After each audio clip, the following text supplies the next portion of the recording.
Et Foudou parle. Il ne désigne pas toute l'armée camerounaise. C'est comme je dis souvent aussi que tout le gouvernement de Yala n'est pas pourri. Il y a des directeurs qui sont clairs, qui sont compétents. Il y a des ministres qui sont compétents dans ce régime-là. Mais sauf qu'ils sont minoritaires. Il faut être honnête. Il faut avoir une honnêteté intellectuelle. Pas seulement dire que non, tout est mauvais, comme je dis souvent, que ce n'est pas toute l'opposition qui est bonne. Il y a des gangsters dans l'opposition. Il y a des bons dans l'opposition. Mais dans l'armée là, lui qui parle de l'armée là, voilà les brebis galeuses. Et il dit ça soit, oh non, comme dans tout corps, il y a les brebis galeuses. Qui est le père des brebis galeuses? C'est Badjep. On devrait interdire à Badjep de parler au nom de l'armée camerounaise. C'est la pire des choses. C'est de la racaille, c'est de la...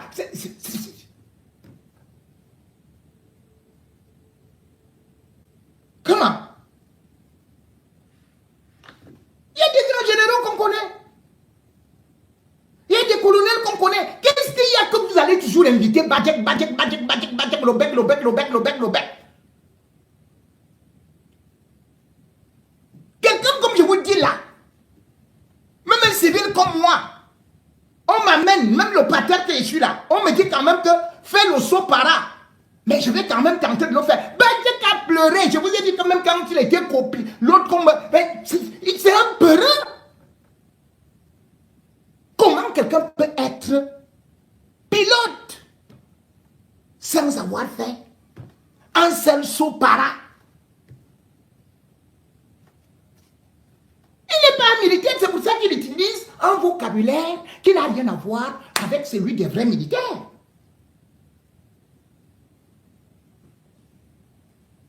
Quand on parle de l'armée camerounaise, donc il dit qu'il y a certains qui font ceci et cela, on le voit.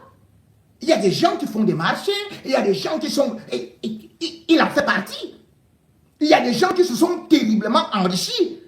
Il y a des gens qui sont dans ce qu'on appelle l'économie de guerre.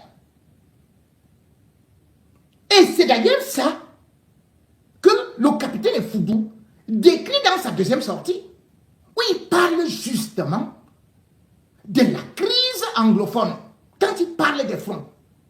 Mais il faut nous rappeler qu'effectivement, la crise anglophone est maintenue par le régime, mais pas tout le monde.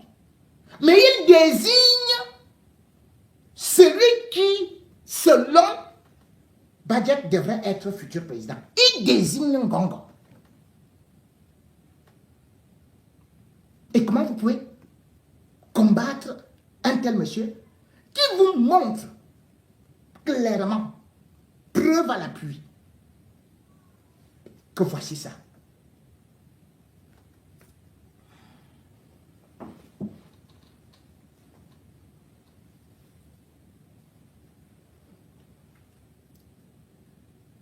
L'armée camerounaise est sur plusieurs fronts. Et aucune armée n'est aussi autant active, à plus de 70%. Même l'armée américaine ne peut pas le faire. C'est donc pour dire que nos frères et sœurs, ou nos enfants, qui sont au front, méritent notre soutien. D'autant plus qu'ils ne sont pas aussi bien payés qu'on le pense. Mais malheureusement, parfois, d'autres sont obligés d'exécuter des ordres criminels contre un peuple désarmé.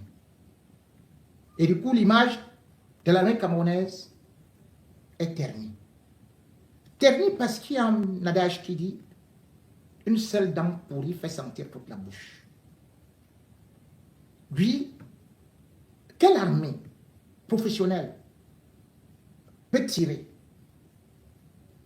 sur 2 femmes désarmées avec des petits bébés, filmés? On l'a vu. Et on nous a raconté que cela se passait au Mali. Tellement c'était indescriptible, tellement c'était insoutenable, tellement ça ressemblait à un film d'horreur qu'on aurait cru que c'était une milice des temps de Savimbi. Mais non, c'était bien notre armée. Comment comprendre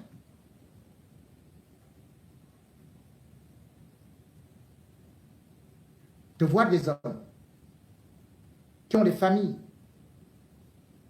aller en Garbou, non seulement tuer des civils, brûler des maisons, des handicapés, des femmes enceintes. Le crime de Garbou a fait le tour du monde entier. Et puis, Ferdinand Ngongo, qui pourtant n'est pas ministre de la Défense, était sorti pour lui-même faire le communiqué et accuser l'armée camerounaise. C'est aussi ça qu'il faut savoir. Donc l'homme d'État qui veut diriger le Cameroun, ou qui dirige le Cameroun, est celui qui avait fait un communiqué pour livrer l'armée camerounaise à la communauté internationale. Ce n'était pas le ministre de la Défense. Ce n'était pas le porte-parole de la Défense. Ce n'était pas un général. C'était un civil. Secrétaire général à la présidence de la République. Qui s'était fendu d'un communiqué pour reconnaître les exactions et mettre toutes les accusations sur quasiment toute l'armée camerounaise. On ne pourrait donc pas aller accuser un enfant de 36 ans comme Efoudou, capitaine, qui ne fait que répéter ce que Ngongo a fait, ce que vous avez lu, ce que vous avez vous-même vu. Ce n'est pas lui qui a sali l'armée camerounaise. C'est des réalités. Ces réalités, d'ailleurs, moi, je les partage. Parce que combien m'appellent-ils pour me dire que leurs primes ont été détournées? Combien m'appellent-ils pour dire comment est-ce qu'il faut donner de l'argent pour être routier ou pour être chef de... Combien m'appellent-ils pour me dire qu'ils ne mangent pas bien? J'ai dû, en dénonçant les conditions de vie, par exemple au niveau du bir, grâce à ma bouche, j'ai dû changer leurs conditions. Puisque Eran Moïse était descendu là-bas, même comme il cherchait qui donne des informations à Jipo et Mingono, il a néanmoins changé les conditions de vie et il a réorganisé, bien évidemment, la logistique et aussi les magasins. Ça fait que, au moins je peux lui dire merci pour cela, parce qu'il a écouté. Mais, si l'armée camerounaise s'épuise tant, sur plusieurs fronts, c'est parce qu'en même temps, ces gens qui veulent voir le Cameroun baigner dans une mare de sang entretiennent une guerre. La guerre du Nozo, qu'ils ont provoquée, qu'ils ont créée, et dont ils sont les seuls profiteurs depuis 2016. Regardez Donald Trump. Alors qu'il dispose de l'armée la plus puissante du monde. Mais de temps en temps, on apprend que Donald Trump est en train de négocier même avec l'Iran. Il y a les cessez-le-feu. Mais comment comprendre que deux pays ennemis parviennent à s'asseoir sur la table pour négocier? Les États-Unis, super grande puissance, tout comme aussi parfois même l'Ukraine et la Russie, et d'autres viennent pour engager des négociations. Mais comment donc comprendre qu'au Cameroun, les anglophones étaient leurs choses en paix? Ils ont tout simplement fait des revendications tout à fait légitimes.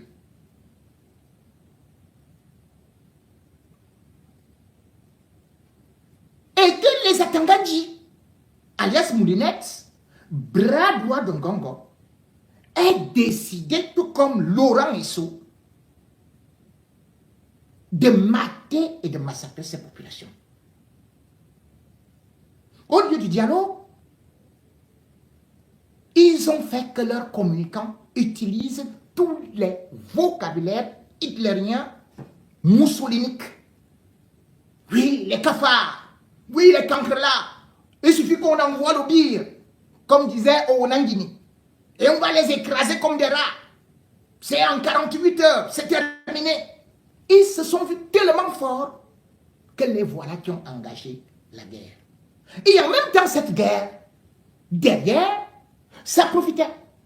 Puisque c'est avec ça qu'ils profitent, soi-disant qu'ils achètent des armes pour détourner de l'argent. C'est avec les mêmes armes qu'ils revendent aux Ambazoniens que ces derniers tirent sur l'armée camerounaise. Plusieurs fois, j'ai eu les gendarmes, les policiers, et même les gars du pire, qui m'ont dit, grand, nous ne comprenons pas. La dernière fois, on a fait une émission. On a pris telle qualité d'armes auprès des Ambazoniens. Ils ont abandonné tout ça. On a pris telle munition et tout et tout. On a donné ça à nos chefs. Mais la mission qu'on refait 2 semaines après, parce que vous savez que chaque arme a une immatriculation, un matricule. Ils disent que on retrouve les mêmes armes. Cela veut dire que nos chefs vendent souvent nos armes ou nos munitions aux Ambazoniens. Et on a pu constater, avec enquête élément à l'appui, que Atangadji, le ministre de l'administration territoriale, grand bandit devant l'Éternel et devant les hommes, Féman, qu'on a recruté, on ne sait où, que c'est lui qui avait créé d'autres Ambazoniens, des groupes parallèles, pour commettre des exactions, pour exécuter des femmes comme Brian, enfin, comme, comment on l'appelait, ce n'est pas Brian, bon, mais Ayafor, voilà. Florence Ayafor. Florence Ayafor. On filme. Et ils ont recruté eux-mêmes leurs propres réalisateurs, caméramens, qui sont là pour filmer ces trucs. Et on balance dans les réseaux sociaux. Et on repart auprès des BIA. Ah, vraiment, il faut des armes, il faut ceci et cela. Ici, qu'elle a acheté des armes. Et on repart. C'est la même chose. La crise ne finit pas. Et on a donc commencé à se dire que non, il faut aller négocier. Les Occidentaux ont dit ça à Biya, que tu ne vas pas gagner cette guerre.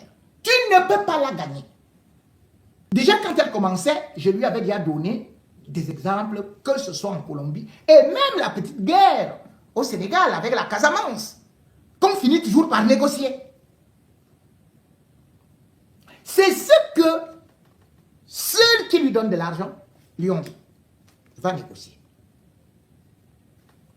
Il tente d'organiser donc certaines négociations. D'abord, il y a le dialogue, ce qu'on appelle le grand dialogue national. Qui va se voter ça? C'est encore Senghor. Parce qu'à l'époque, il faut se dire que Biya avait même dépêché le général Ambou au Nigeria pour rencontrer les Ambazoniens. Et d'ailleurs, vous allez écouter un petit bout de Titus Nkongo, qui était même venu avec les amazoniens à Yaoundé qui ont participé au dialogue. Certains sont restés dans des hôtels à Douala et tout. On disait que oh, on va faire ceci, on va faire cela. Et qu'est-ce qu'on est parti leur dire? Mais vous faites quoi ici? Repartez en douce. Luttez.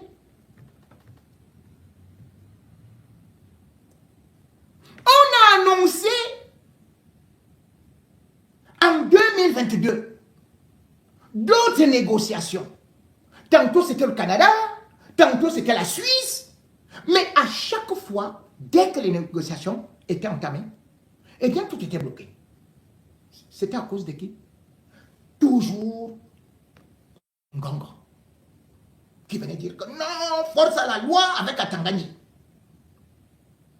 On est même allé beaucoup plus loin, 2022 et même 2023. On se rend compte que ce soit au mois de mars, juin, le régime a tenté de faire même sortir Abdou Kabé. Et ça, et Foudoulou dit dans sa dernière sortie, pour aller négocier en voilier. Je vous en avais déjà parlé dans l'un de mes directs. C'est-à-dire que dans la salle Jean 23, en voilier. Mais qu'est-ce que ça a donné? Une fois de plus, Ngongo a saboté avec les Atangani. Si nous sommes donc dans la merde, si nos enfants meurent, si les Camerounais s'entretuent, c'est parce que il y a des gens dans le régime, dont particulièrement le ministre secrétaire général, ministre d'État, Ferdinand Ngongo, qui ont décidé de gagner de l'argent sur le sang, les mares de sang de Camerounais d'innocents.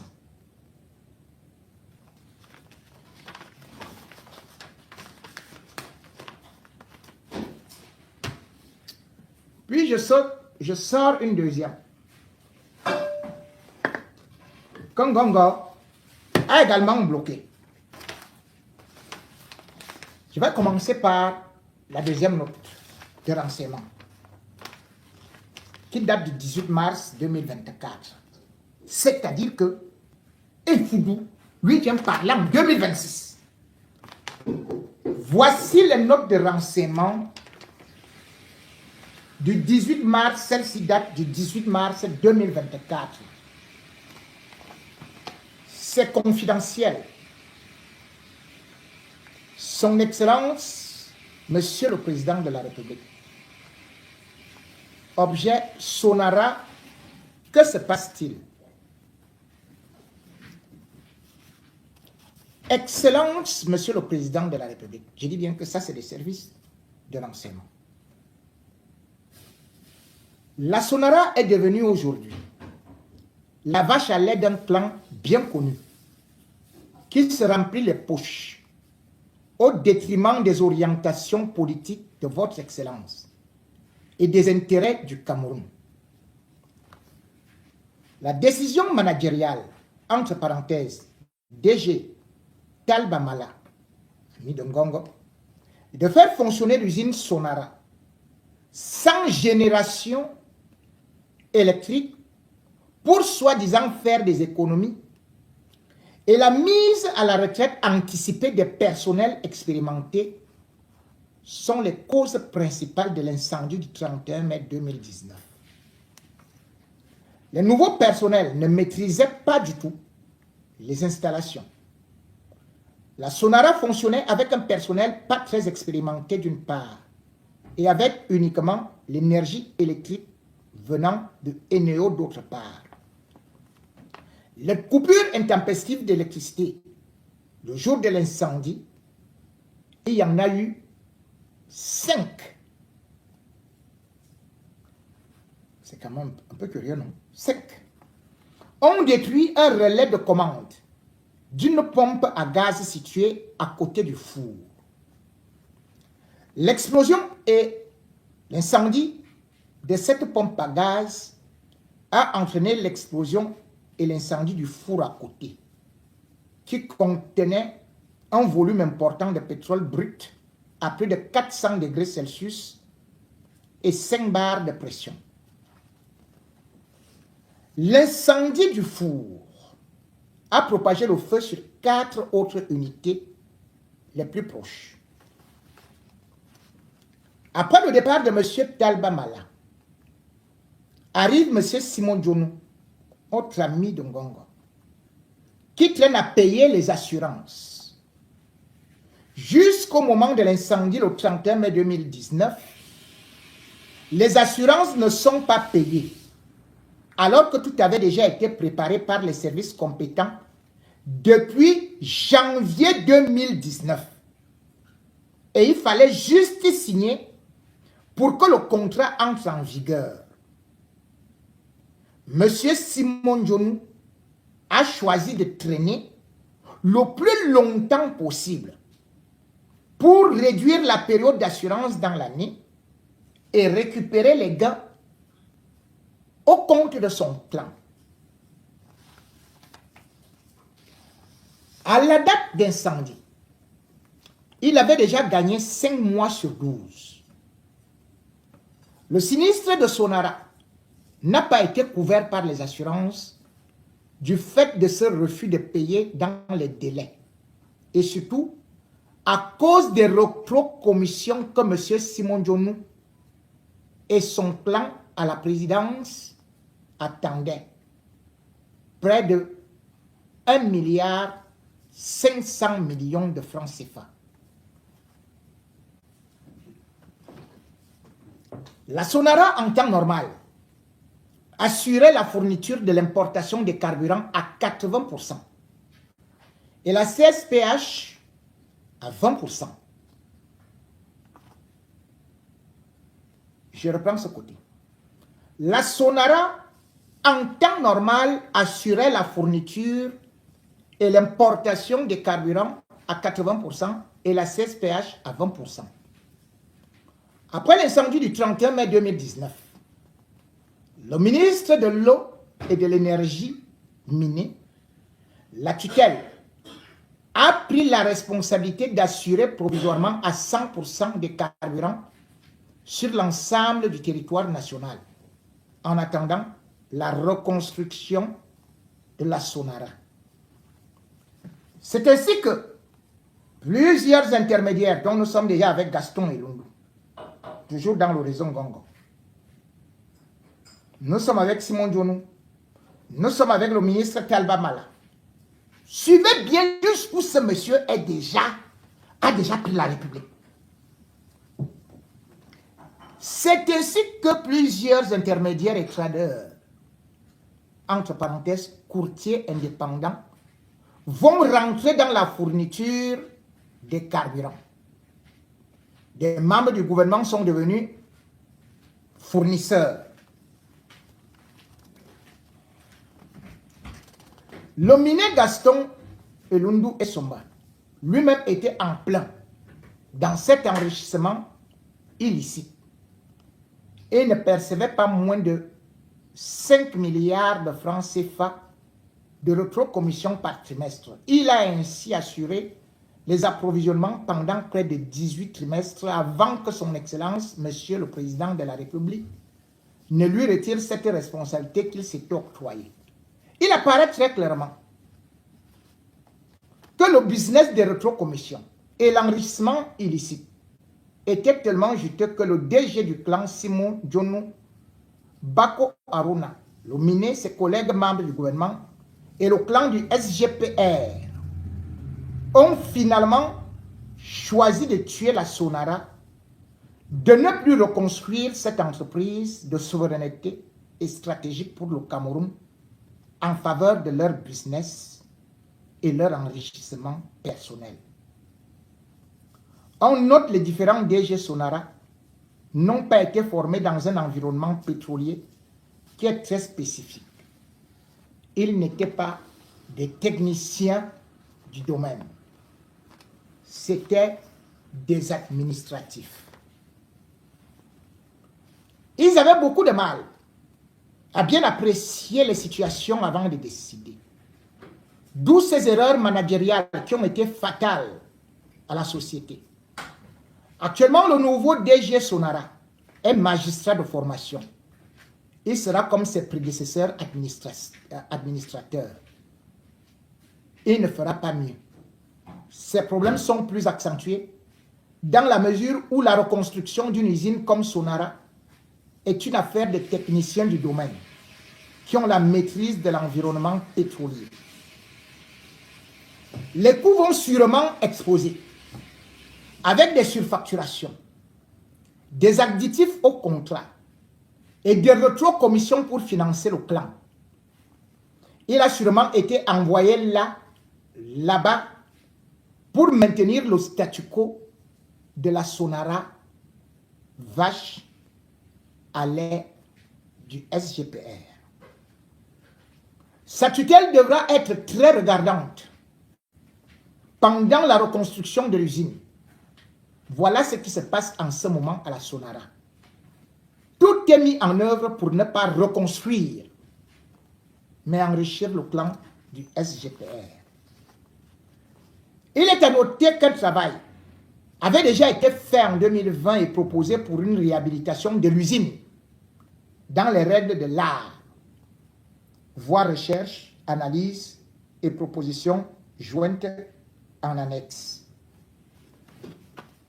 Aujourd'hui, on ne peut plus réhabiliter cette usine abandonnée et qui est dans un état de délabrement tel que sa réhabilitation coûtera beaucoup plus cher que la construction d'une nouvelle et moderne raffinerie.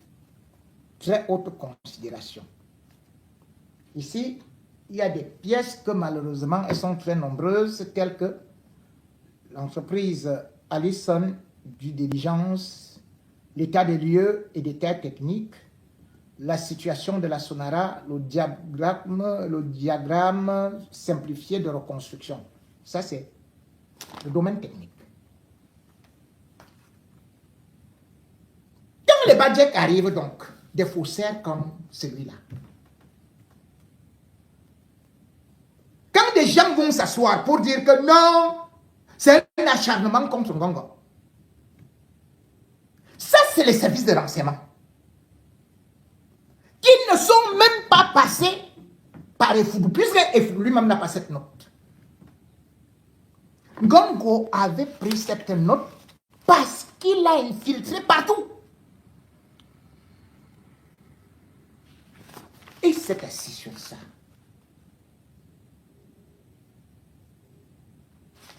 Une autre note, parce que celle-ci était celle qui expliquait que ça ne peut même pas être construit. La même année, nous sommes en février, le 5 février. Parce que quand vous entendez que les carburants, oh, on finance ceci, on finance cela, oh, il y a les subventions de carburant, c'est du pipeau. Et le pire, c'est que pour la reconstruction, vous payez de l'argent comme a dit Effoudou. On vous coupe de l'argent. Cet argent a rapporté combien? Vous allez vous rendre compte dans cette note de renseignement. Et c'est là où vous allez sentir comment est-ce que le degré de méchanceté de cet homme envers le peuple camerounais, c'est hallucinant.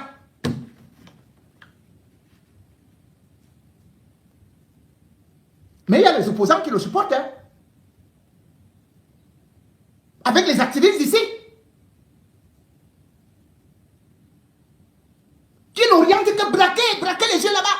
Voilà une affaire très grave.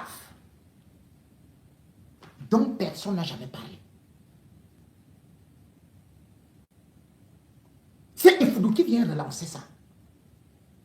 Et moi, comme j'ai dit, je fonctionne avec des documents. Je ne suis pas comme vos gens là qui, oh yo, tel homme a fait ceci, allez, a fait cela. Allez, dès qu'on leur dit un mensonge là, ils commencent à vous pomper les oreilles. Vous aussi, vous croyez en ça.